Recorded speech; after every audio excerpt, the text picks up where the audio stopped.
Hey, Justin with Georgia Wash here, just doing a little bit of some Marquis cleaning of the Notting Hill subdivision in Cumming, Georgia. We do some work for them pretty often. Generally, their pool deck and their tennis courts and that kind of stuff we take care of for them every couple of years. This year they wanted the front marquees washed. Uh, Video's not that great because it's shot from a sidewalk on this side, so you can't really see the transformation, but it's pretty good. You can see it in the pictures.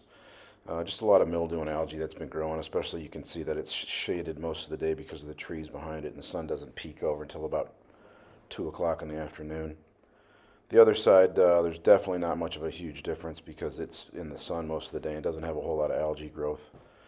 So it's really not noticeable, but there was some lichen and stuff growing on the caps that we took care of. Anyway, enjoy the video. This is a time lapse, 20x. Took about an hour and a half total. This video is almost 3 minutes long, so enjoy.